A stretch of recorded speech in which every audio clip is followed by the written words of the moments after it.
Hi, I'm Gerry Hayden. And I'm Claudia Fleming. And we're at the North Fork Table and Inn in Southold, New York. And we are about to prepare the shiitake mushrooms and the potatoes for the flatbread that we just made in the previous video. So what I'm going to do is I'm going to add the oil, the canola oil that we have in the recipe.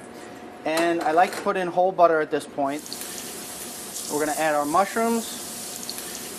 I wish you could smell this. It smells amazing.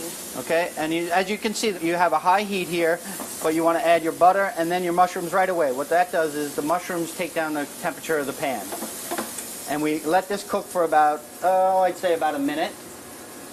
And at that point, Claudia, You want me to do this? we took shallots instead of onions. Normally we like caramelized onions, but we thought shallots would be really nice. We want the ingredients to be cut small so that when you have the pizza and the flatbread, when you cut it, you have a bite of everything in the dish. Yeah. Now, we cook fingerling potatoes, and we take them, put them in cold water, cover them by about an inch, salt the water. Very flavorful. We take garlic and fresh thyme sprigs, and we cook them in with the potatoes so that they get flavor. And so at this point, you want to cook the mix for about 2 minutes. And you want to season it now. You want to make sure that it's cooked a little bit, a little salt, a little black pepper. You want to look at the mushrooms and you want to see that they're softened, a little bit of golden color on the cut surfaces of the mushrooms. You don't want to get too much color on this. You just really kind of want to make them soft. And we're going to transfer this mix right to a paper towel lined plate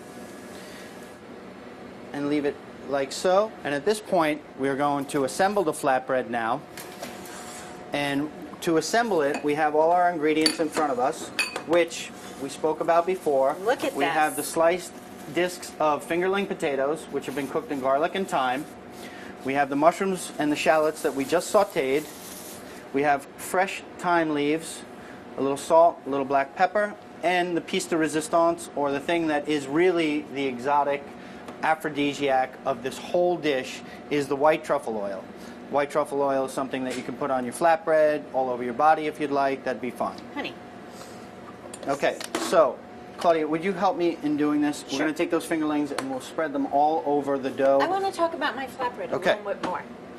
So, look at it. It's alive. I mean, it's just like bubbling and airy and Yeah. light, and I can't wait to cook it. It looks Okay, fantastic. I've All said those what I little wanted to bubbles say. and those pockets, that when they bake, It's just those really those are going to be impressive. those are going to be the real crispy parts as they bake.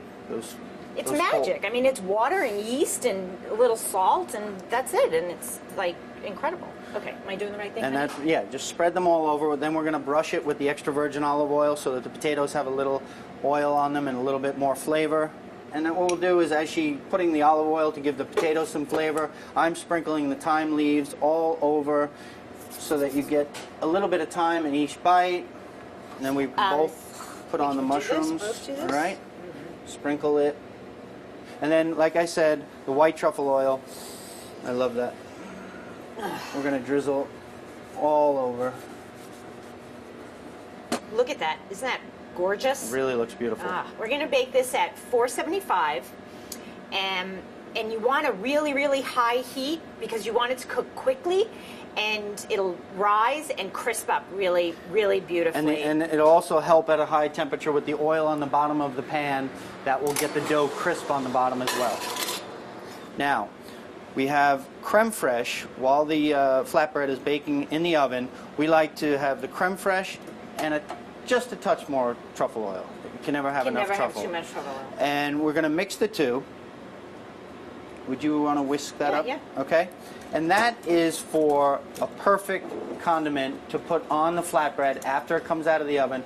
We will drizzle this creme fraiche and this truffle oil over the warm pizza or flatbread. Basically, it is a pizza flatbread. And the creme fraiche with the potatoes, the mushrooms, and the shallots, it's going to be absolutely delicious. Perfect thing to feed one another on Valentine's Day. And it really, really looks good. Looks awesome. And to help get it off the pan, you're probably going to need some offset spatulas. As you can see, teamwork here. Teamwork, teamwork. Okay, here we go. Ready? Yeah. Go. All right. Put the Beautiful thing. So now, with the flatbread on the cutting board, we're going to drizzle the creme fraiche white truffle mixture over the top. You want to do that? Have that honor. And we also have minced fresh chopped chives that we want to add to this, which will give it another really nice, delicate flavor. That looks and awesome. you know, just kind of be generous with them. Get it all over. All right. This is the finished product. As that creme fraiche and truffle oil melts into that pizza, it's got the potatoes, the mushrooms, and now we can hear how crispy that dough is. Why don't you cut it? So we were talking earlier about how cooking is so sensory. So when I cut it now, we're going to hear the crackle of that dough. Yeah, it looks so good, and I am so ravenous. In the words of my friend who is videotaping this is a sexy dish. That is a sexy dish. And look at those beautiful... Smell of the truffle oil coming off there. And the nice potatoes. big bubbles in there. Lots of air, nice and light and crispy and yummy. Okay, And ready? so this is a very simple dish to make at home, and you can feed one another. Come on, let's eat. Happy Valentine's, everyone. Happy Valentine's Day.